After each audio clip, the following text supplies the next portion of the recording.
YouTube was Amateur Bozell back with another one. Hey, my bad if I sound nasally. I'm a little under the weather, but it don't matter. Tank Davis says after next year, he's out of the sport. He's retiring. Um, it's Tank Davis ducking everybody at 135 and at 140. And when asked about Shakur, he said Keyshawn is better, and Shakur hasn't done anything in the sport of boxing. Let's get it. First of all, Tank Davis says after next year he's out of it. I don't understand why he says that. Because he is the best fighter at these weight divisions. Let's be completely honest, or at least we thought he was. We know Tank talented. He got power. He could box. He can move laterally. He can fight back. He can fight on his front foot. He got so much talent. He can do so many things. And what separates him is his mean streak. He got a real mean streak, like Terrence Crawford. Maybe if they even down on the cards, they got a mean streak to where they trying to seek and destroy, and they want to fight at a certain point. So Tank Davis is a super good boxer, super good fighter, but he said the sport not what it used to be. I don't know what he means by that. I don't know if he's not getting the money he used to. I don't know if he's scared of the competition that he got to see. I don't know what it is that's making him feel this type of way, but it's showing that he lacks a true warrior spirit. Even in a press conference, he said, "Yeah, I want to do therapy so I can erase all the thoughts out of my mind, all the angry thoughts, to where I don't ever want to fight again." I'm like, what the hell? As a man, you need those thoughts. You need a sense of self-protection, a sense of aggressiveness, a sense of self-sustainability. And he said he want to be soft for his daughters. You could do that. You could just do that naturally. You don't gotta get therapy, but he a grown man, so he can make his own decisions. But I'm honestly disappointed. You know, he said after he fighting 3 times in 2025, then he's out of there. He gonna have to fight. Yeah, because he fighting in December. Is it? No, no, no. He fighting in March. I heard. So that's a little while from now, bro. Tank gonna have to get busy. If he gonna have to see a lot of guys. He gonna have to see a lot of guys, and that bring me to my next point: is he ducking everybody at 135 and 140? Because he hasn't fought Tio, Devin, Shakur, or Loma. You know, I he when asked in the interview, does he want Tio? He said not too much Tio. Tio is unified in your division, big dog. You let this dude come unify in your division and call you a monkey, and you don't want to fight him? Like Tank Davis, you disappointed to the culture, bro. This man called you a monkey, said whichever monkey wants a banana, disrespected you, and you don't got him on your list. It's disappointing to me. He better be on Tank Davis' list. He should have been seen Tio. Back when Tio became unified, Tank Davis should have been saying his name. That would have been a huge fight in boxing. And then we got the biggest fight, or at one point was the biggest fight, him versus Devin. Um, the biggest fight was always gonna be him versus Devin, him versus Shakur, whoever was big at the moment. And Devin got beat by Ryan, but he got overturned, but he got beat. And Tank Davis was celebrating because he was like, "Yeah, I don't gotta fight that nigga. Yeah, good job, Ryan. I don't gotta fight him now." Tank Davis got a cult fan base that believes that if Tank Davis beats you on paper, he don't gotta get in the ring with you. Mike Tyson beat Buster Douglas on paper. George Foreman beat Muhammad Ali on paper. Marvin Hagler beat Sugar Ray Leonard on paper, but when they got in the ring, it was a different story. You understand what I'm saying? So, um, yeah, he got to see Devin. On paper he does beat Devin.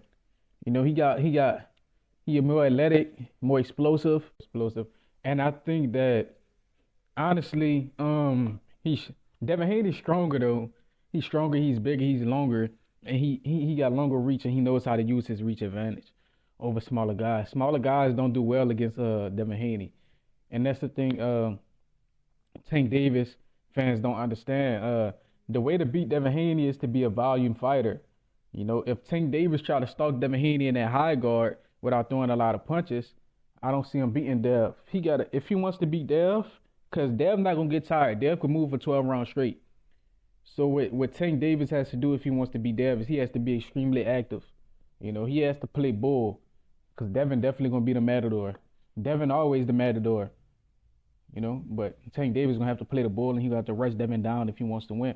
Because if he tries to box him and play a long game, he plays into Devin's hand. The longer they're in the middle of the ring, the better it is for Devin. If Devin get on the ropes, Tank Davis could hurt him badly. But yeah, that'll be an interesting fight. And versus Shakur, I'm gonna save Shakur for last because he the most important right now. Lomachenko, Tank should have been for Lomachenko 5 years ago. Now when it turns 2025, going those 6 years, Lomachenko was saying his name, and Tank should have dealt with that. And people saying he was too young, or Floyd said no, nah. Floyd is your advisor, or that's your he giving you advice. You can go against the grain whenever you want to, and if you make that play, then what they going to be able to tell you? Ryan Garcia went against the grain. I think did he? I believe they didn't want him to fight Tank at that time, and then Oscar didn't even come to Ryan post fight conference after he lost to Tank. That's how bad it was. So, but I mean, you could go against the grain. Floyd Schofield went against the grain to make the fight with Shakur. So the fact that, and he only 22. So the fact of the matter is, Tank could have went against the grain to fight Loma 5 years ago. Now he looked like a duck. He looked like he ain't want to fight. And now Boots in is clear because everybody calling Tank the biggest duck.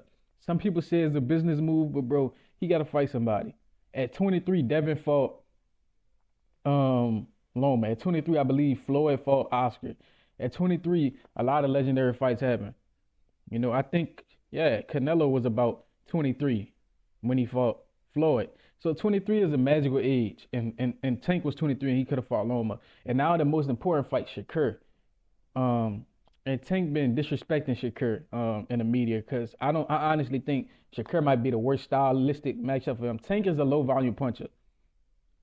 And he takes advantage of people with bad feet who get tired. Shakur goes against everything that Tank is used to. He's used to flat foot Mexican fighters coming straight in a straight line towards him. Shakur is going to move laterally if he has to. Tank Davis is used to throwing less punches than his opponent and catching them. Shakur is going to throw even less punches than Tank.